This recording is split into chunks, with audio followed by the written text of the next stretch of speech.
Muy bien, el espacio, la columna de Grito Ambiental con nuestra compañera, con Noelia. ¿Cómo estás, Noé? ¿Cómo te va? ¿Qué tal, Ezequiel? Bueno, un gusto compartir este espacio con vos. También lo mismo digo. Para, bueno, poner un poco en perspectiva lo que está pasando, bueno, en la agenda parlamentaria. Porque muchas veces hablamos todos los días de inflación, hablamos, bueno, de lo que pasa. Sí, lo urgente tapa lo importante por ahí, ¿no? Exactamente. Y en este tema es seguir el trabajo parlamentario, ¿no?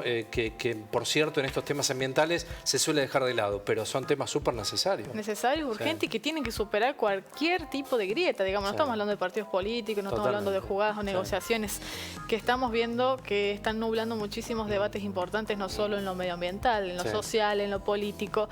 Sobre todo, bueno, con los números que tenemos de inflación que no son nada alentadores. Asusta. ¿Y en qué etapa estamos, no, con el tratamiento de estos temas? En la agenda medioambiental tenemos un número muy alarmante de proyectos que están trabados, por así decirlo, encajonados, archivados, que llegan a cierta instancia de tratamiento en las comisiones, pero no avanzan para para que tengan dictamen, no avanzan para que sean tratadas directamente en el recinto. Y hoy en día estamos reflejando 12 proyectos que son de suma importancia, que necesitan ser trabajados, y estamos viendo también las consecuencias medioambientales el día a día. Estamos viendo los incendios, estamos viendo bueno, la sequía en diferentes regiones de nuestro país que hemos venido reflejando, y vamos a ver cuáles son algunos. Bueno, no vamos a referenciar los 12, pero sí vamos a tratar los que son, digamos, los que tienen más urgencia para ser tratados. Uno de ellos es, bueno, lo que conocemos como la ley de humedales. También tenemos la ley de evaluación de impacto ambiental, la ley de envases con inclusión social, la ley de delitos ambientales, la ley de plásticos de un solo uso y la ley de gestión menstrual sostenible. Porque cuando hablamos de sustentabilidad, de hacer políticas sostenibles, también estamos hablando, ¿no?, de la integridad física y la calidad de vida de las personas, que tienen que ser contemplados dentro de este tipo de márgenes, y las políticas públicas nuevas que definamos tengan un sentido también sostenible y amigable con el medio ambiente. Totalmente. Y tenemos algunos referentes, ¿no? Tenemos referentes activistas que se manifiestan frente a estas situaciones. Uno de ellos, estamos hablando de Federico Pellegrini. Él es integrante de Eco House Global, y que referencia la triste situación que sucede cuando se tratan estas iniciativas. Nosotros creemos que los grandes proyectos de ley, como la ley de humedales o la ley de envases, se traban porque tocan intereses de poder económico y políticos que creen que se verán perjudicados. Nosotros empujamos el tratamiento, pero se traban en las comisiones y no alcanzan a llegar a los recintos. Esto lo dicen activistas, ¿no?, organizaciones del tercer sector que se movilizan constantemente para llevar a cabo, para poder tratar estas temáticas que son tan importantes. Pero ¿qué dicen desde, bueno, el mismo gobierno, ¿no? Acá tenemos la voz de Leonardo Grosso. Él es diputado por el Frente de Todos y es presidente de la Comisión de Recursos Naturales. Y dice: yo impulso en la agenda de humedales también la ley de evaluación de impacto ambiental y de envases, pero hay grandes resistencias en esos temas en Juntos por el Cambio y también en el partido de Frente de Todos. Y agrega: falta comprensión por parte de la dirigencia política en general de la magnitud del problema ambiental, y resaltó que también hay una responsabilidad ambiental del sector privado. Estamos viendo que es las causas por las que no avanzan estos proyectos son variables multicausales.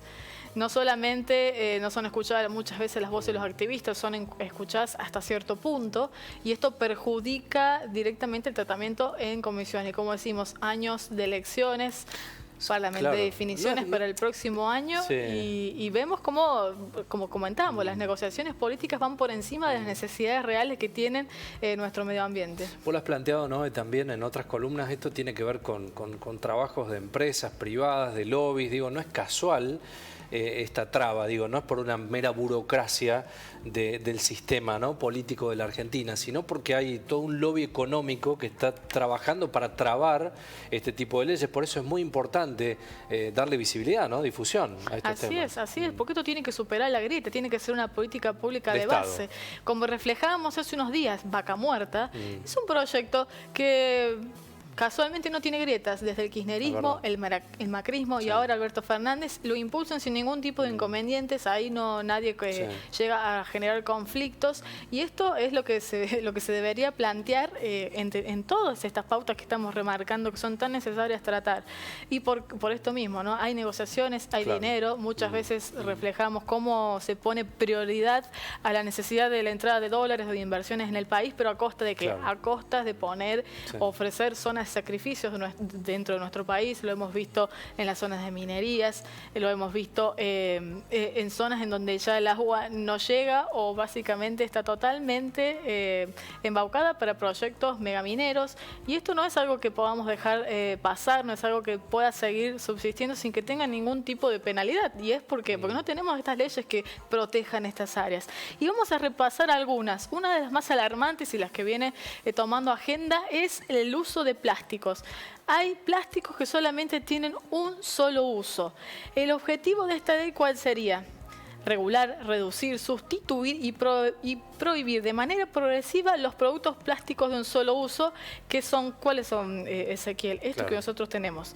Los envases, tenemos cuando abrimos un paquete de fideo, cuando abrimos un paquete de arroz, sorbetes, descartables de todo tipo, que no sirven para otra cosa, que lamentablemente datos de la ONU reflejan que solamente de todos estos descartables se puede reciclar la mitad, y termina reciclándose solo por las características que se necesitan económicas y políticas, el 9%. En Argentina tenemos más de 2 millones de toneladas y medias de productos plásticos de un solo uso y solamente se recicla el 5%. Así que es una situación totalmente alarmante, porque estos plásticos inciden en la salud de la fauna, en la tierra, y incide justamente también en nosotros, porque hace poco que venimos reflejando también qué pasa con los microplásticos. Estos plásticos que llegan a la tierra, que comienzan a degradarse, generan partes que nosotros no llegamos a ver con el ojo, milimétricas, de plástico que van comiéndose los animales. Sí. Y esos animales son muchas veces los que consumimos nosotros. Sí. Todo ese plástico empieza a estar en la cadena alimenticia y lo empezamos a consumir. Se estima hoy en día que hay lo que vendría a ser el tamaño de una tarjeta de crédito, sí, es lo que consumimos todos los días en plástico, ya sea porque está en el aire, en el agua o en los alimentos que consumimos. Una situación realmente grave. Ya no hay casi lugares en el mundo en donde no haya invasión de plásticos. Recientemente en la Atlántida, una zona que se considera prístina, o sea que no tiene invasión de la mano humana, ya también se encuentra en la nieve residuos plásticos. Claro. Entonces, en algún momento el plástico nos va a terminar tapando. Es un avance muy grande, ¿no? Y también pensaba en esto que decía allí la placa, la pérdida de estado parlamentario, lo que significa, ¿no? Esta palabra, esta frase, la pérdida de estado parlamentario, implica tirar por la borda un debate de tanto tiempo que cuesta. Todas las comisiones, claro, los plenarios, sí, todos los proyectos que presentan constantemente investigadores y organizaciones activistas, todo vuelve a cero porque pasan 2 años sin ser tratados, sin ser tomados en cuenta en el recinto, que terminan trabados porque no llegan a completar la ley, el camino que se necesita para llegar a ley.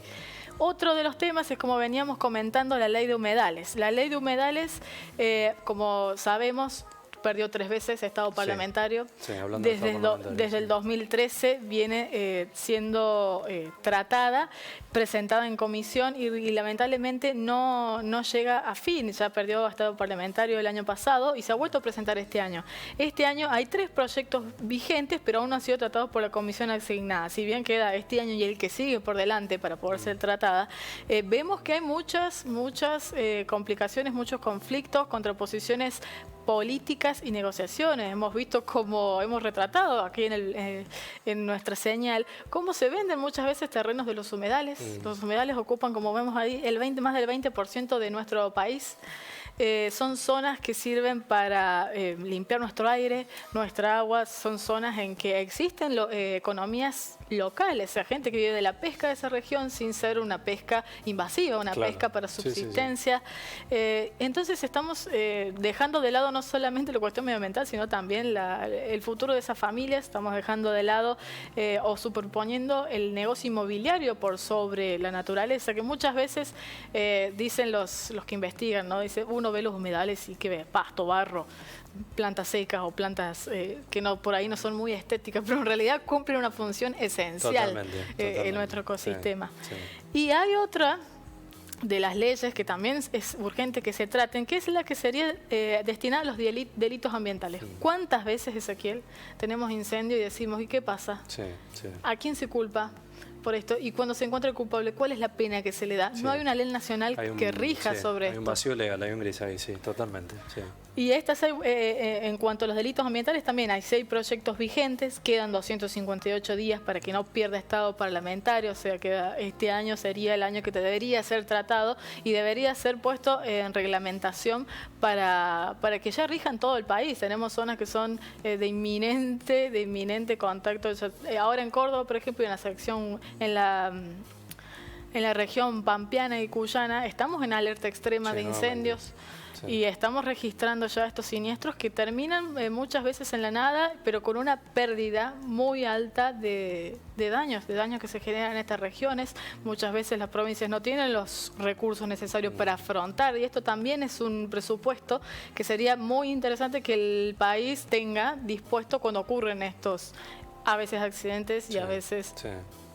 no tanto. Sí, la necesidad de proyectos a largo plazo. Creo que la Argentina y países como los nuestros, y más en este tema ambiental, necesita esto que vos decías al comienzo, la no grieta para este tipo de situaciones y tener políticas a largo plazo de temas tan coyunturales para un país como es la cuestión ambiental, ¿no? Nada más y nada menos. Pero parece que siempre es problema del otro y el gobierno de turno no se hace cargo por esta situación, de lo urgente está por lo importante.